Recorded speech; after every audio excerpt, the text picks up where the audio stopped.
An Acer Predator Orion 7000 desktop computer stuck on a black screen can often be repaired using built-in Windows tools. We will restore startup functionality, repair system files, and fix common boot issues. A lot of errors pertain to this problem, and we're going to go ahead and jump into what should hopefully be a pretty straightforward process, guys. And we're going to go ahead and jump right into it. First thing I'd recommend doing would be to actually go ahead and boot to the troubleshooting utility on Windows 11. So if you do a hard power off 3 times in a row, Windows should automatically attempt to launch the startup repair utility. And if it doesn't find anything, it will give you the option to select advanced settings, in which case it will take you to a screen that looks like this. Now, if it does not take you to a screen that looks like this, or you're unable to get to that, you can also download the Windows 10 Media Creation Utility, or Windows 11. They probably will make a creation utility for Windows 11 at some point. And it doesn't really matter, you can actually run the Windows 10 utility on Windows 11 as far as I'm aware. And you should be able to run the troubleshooting utilities built in within it. So you just would go ahead and download it to an ISO file and then burn it to a DVD or USB. It'd have to be about 4 gigabytes or more. It couldn't be a small USB flash drive, and it couldn't be a CD. It'd have to be a DVD. And then you boot your computer from it. So depending on the computer manufacturer, you'd have to tap a different key on your keyboard in order to launch that menu, in order to select what boot drive you want to go off of. So it could be anything between the escape key, F2, F8, F12, for example, and those are the function keys on the top of your keyboard. So you may have to just do a little bit of trial and error. Shouldn't take you more than a couple minutes. Googling it would probably be best before you even begin. But anyway, we're ready to go ahead and jump right into it. So we're on the choose an option page. So these will look very similar whether you're booting from it directly within Windows itself, or if you're plugged in a USB flash drive with the media creation utility installed and you selected the recovery option. So when you are setting up your Windows 11 installation or Windows 10, depending on the drive you're using, there should be an option to repair your computer in the bottom left corner of the dialog window, one of the first screens that comes up. You go ahead and select that, and then it would take you to a troubleshooting screen like you see here. And you want to go ahead and select troubleshoot, reset your PC, or see advanced options. And then there are going to be a whole bunch of options in here that we're going to explore in today's video. The first one, we're going to actually go underneath advanced options and then select startup repair, fix problems that keep Windows from loading. So go ahead and select that first.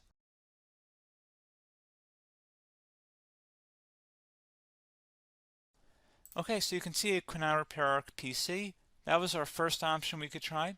Something else, if we go back into advanced options here and then select troubleshoot, we're going to go underneath advanced options again. You can go ahead and actually access safe mode by selecting startup settings. And then if you select the restart button, you have the option on the screen select safe mode with networking, which will give you a key on the screen. It'll tell you which key to press to enter that. I believe it's the F7 key. It'll do that for you. I'm not going to go over that in today's tutorial because I don't really want to go into safe mode, but you're more than welcome to attempt that by going into here and then selecting restart. Again, it'll launch another screen. It'll say what key do you want to press, and it'll give you like 7 or 8 different options, and you want to select safe mode with networking. There's also an option for a command prompt too, but that's going to be something we're going to cover later in this video, and we don't even have to go through that in order to access it. So that's why I'm not going to really push for that, because unless you know exactly what's causing the problem, you probably don't need to go into safe mode. Unless you're trying to recover files, in which case then you definitely can go into safe mode, but we're trying to actually recover our computer here. So I hope that makes sense. Something else we can also try here as well would be to uninstall updates, remove recently installed quality or feature updates from Windows. So if you go ahead and select that, you can uninstall the latest quality updates, which generally is the more day-to-day updates. Feature updates are the less regularly released ones, like the big ones. I would equate it to service packs in like Windows 7 and Windows Vista and Windows XP. So larger updates that occur once or twice a year at most. And the quality updates are more just a regular update. So probably obviously depend, it'll take longer if you're going to try and uninstall the latest feature update versus quality update. And maybe you don't need to go back that far. So just giving you guys a couple of pointers with that. Something else you can also look at here, and we're going to jump into the command prompt in a little bit, but you can select System Restore, which will use a restore point recorded on your PC to restore Windows. And this is something I would highly recommend here, guys. So select Next. Assuming you have a restore point saved on your computer, you go ahead and select the most recently created one, and you'll select next, and then you'll select the drive. You shouldn't actually have to select the drive. You can scan for affected programs, but we're going to keep it all default here, and then we're going to select finish. So once started, system restore cannot be interrupted. Do you want to continue? I think we're going to select yes. I don't think we have anything better to do on our computer right now, so just give it a moment here to initialize. It will take a couple minutes to run, obviously depending on how large your hard drive is and how much is saved on the system restore point. So just give it a couple minutes here.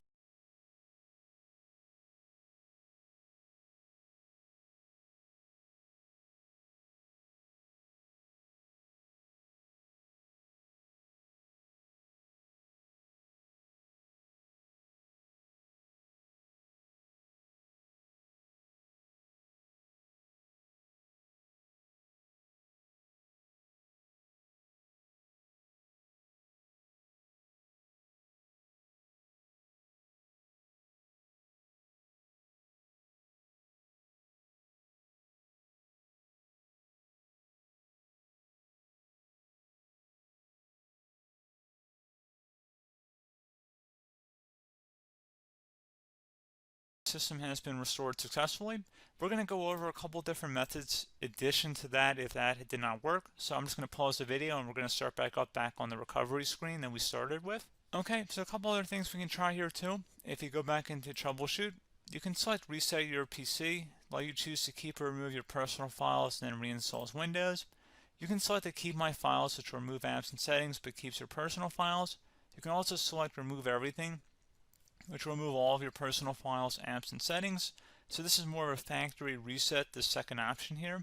First option, it should not delete all of your personal files. However, it will pretty much clear most of your programs, and keep in mind, there's no guarantee that your information, number one, is even still available and easily recoverable on your computer to the point that you actually would be able to recover anything. And the second point is that there's always a chance that it won't actually recover and it will just do a factory reset anyway. So there's no guarantee that actually would keep your files anyway. So I would recommend trying to get a recovery tool and backing that up first before selecting it anyway. But again, those are a couple different options. And then something else you can try here if you go back to the choose an option. Another option, if you go underneath choose an option and select troubleshoot, advanced options, and now select where it says command prompt. Okay, so the first thing we should do is type our main hard drive here. In most cases, it should be the C drive. So you just do a C colon and then hit enter on your keyboard. So once you're underneath the C drive, we're going to type in dir and then hit enter on your keyboard. It should have program files, users, and Windows all in there. That's how you know you're in the right directory.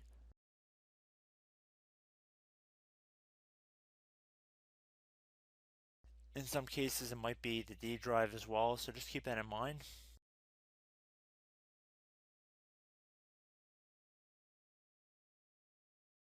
Next thing we're going to do is type in cd space / Windows / system 32 / config,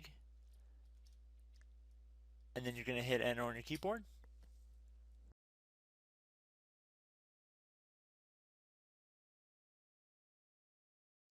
So now you're going to type md space backup. If you've seen other tutorials, it might also say to put down md backup. That's because the backup name is pretty common when you want to back something up. So you can name this whatever you want, doesn't have to be backup. So if you've already made a backup folder in the past, you could do backup 1, for example. So once you're done setting the name you want the backup to be called, hit enter on your keyboard again.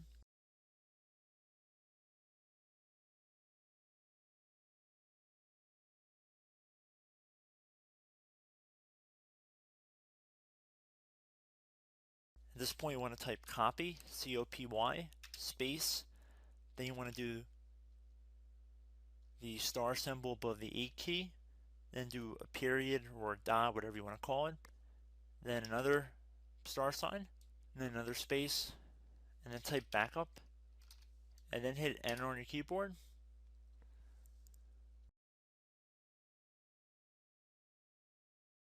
Now you want to type cd reg back, REG BACK, and then hit enter on your keyboard.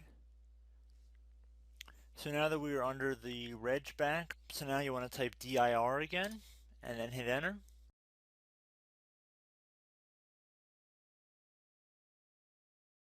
So now at this point we're going to type copy again. So copy, space, star sign, dot, another star sign, space, and then 2 dots.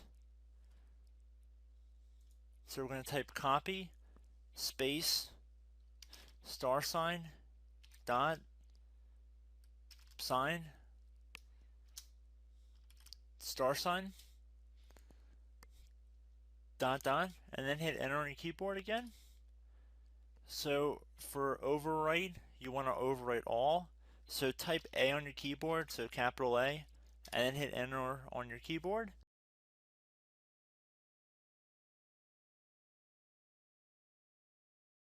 So at this point you should be good to go. You can close out of the command prompt window, and if you accidentally continue to Windows 10 you should be all set. So I hope one of these 3 or 4 different methods we went through in this tutorial helped you guys out. Again, I'm not sure if you guys heard me earlier, but try to go back into your safe mode if possible and uninstall any programs you know might be conflicting with the Windows startup if you can get into safe mode. So just keep that in mind. Something very simple like that could be blocking up everything. So again, I hope this tutorial helped you guys out, and I will catch you in the next tutorial. Goodbye.